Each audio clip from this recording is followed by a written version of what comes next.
Thank you, Eric. Will you please pray with me? Holy God, may the words of my mouth and the meditations upon all of our hearts be worthy in your sight and in keeping with the teachings of your Son, Jesus Christ, our rock and our Redeemer. Amen.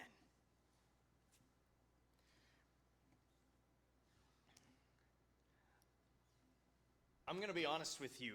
Our reading today from James almost made me not want to be a pastor. In this letter, James, the brother of Jesus, wrote, "Not many of you should be teachers, my brothers and sisters, for you know that we who teach will be judged with even greater strictness." I read that verse in college while I was considering going into seminary and considered whether I should just, not.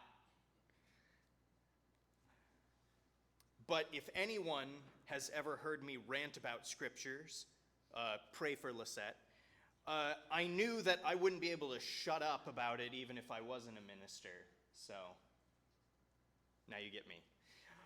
But that isn't to say I don't understand where James is coming from. Teachers and leaders within the church carry a very big responsibility. They teach others how to live and how to act. You've probably all heard horror stories of cults, of leaders teaching their followers to do terrible things. But that's just the worst case scenario. The church has suffered for a long time with ministers and leaders who only care about the spiritual side of faith and don't care about how people act outside of the walls of the church. But this isn't just about leaders.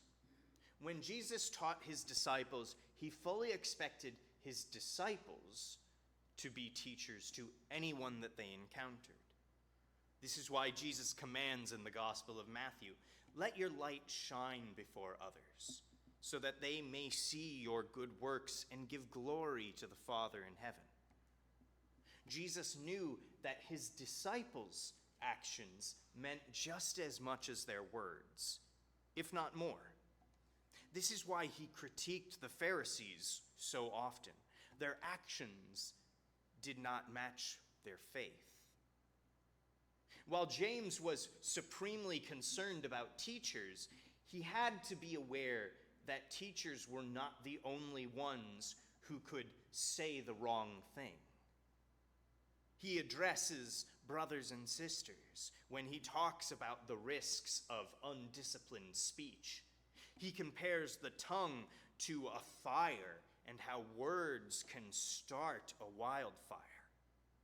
He echoes Jesus himself when he claims that the tongue stains the whole body. With it we bless the Lord our Father, and with it we curse those who are made in the likeness of God. Anyone who has been on the internet in the past decade knows how much words, not necessarily spoken with our tongue, but words can impact us. We are at a unique point in history where communication is happening faster than it has ever happened before, sometimes anonymously, and it's changed the face of not only communication, but our world. According to the American Psychology Association, 2/3 of teens have encountered racist, sexist, homophobic, or religious-based hate content on social media. In 2018, more than half of teens told Pew Research that they had been targets of cyberbullying. But this isn't just about younger people either. 3 researchers at MIT found on Twitter from 2006 to 2017, false news stories were 70% more likely to be retweeted than true ones. Why? Most likely because false news has greater novelty value compared to the truth. and it provokes stronger reactions, especially disgust and surprise. Obviously, people shouldn't be taking their news from social media. None of us do that. But even major news stations have taken false news stories from social media and reported it as true multiple times. We are living in an age that James could hardly have imagined. An age where our tongues speak faster and billions of people can speak to us through the phones that we have in our pocket, instantaneously. This is not me saying that social media is evil, or that people shouldn't be using it, or anything like that. I'm simply stating the problems that come with the time that we live in. Social media, in my opinion, is neutral and a product of what we make of it. That is why I feel that James's message to us about how we should use our words and our actions is all the more important today. Just as we've never been more connected to other people, that means more people have the chance to see and hear from us than ever before.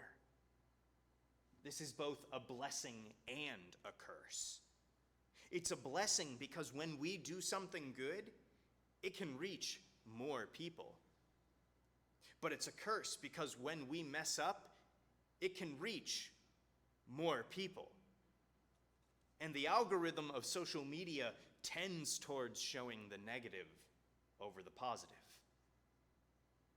All this is to say that we need to be mindful of our words and our actions now more than ever. When we claim to be Christian, we represent Christ. If we speak or act in ways that aren't Christ-like, we don't just shame ourselves, we shame the one that we serve too. And this isn't just about what we post or reply to on social media either. Social media is not limited to whether you engage with it or not. Isn't that scary? You could end up on social media platforms the world over for the rest of forever just because somebody else pulled out a phone and snapped a video or a picture of you. James insists that we should show by your good life that your works are done with gentleness born of wisdom. The wisdom from above is first pure, then peaceable, gentle, willing to yield, full of mercy and good fruit, without a trace of partiality or hypocrisy. And the fruit of righteousness is sown in peace by those who make peace. If we are the light of the world, then we need to be sure that our light is shining so that others may see it. Remember that we are to be fishers of people. Our faith should be our own, but if Christ means something to you, then it should change the way that you do everything. Not just how you act when you're alone, but how we treat others, how we think about others. We are to try to see God's light in every person and remember that we reflect the light of God to others. Think about the things you say or do beforehand, because you represent Christ to more people than you can imagine.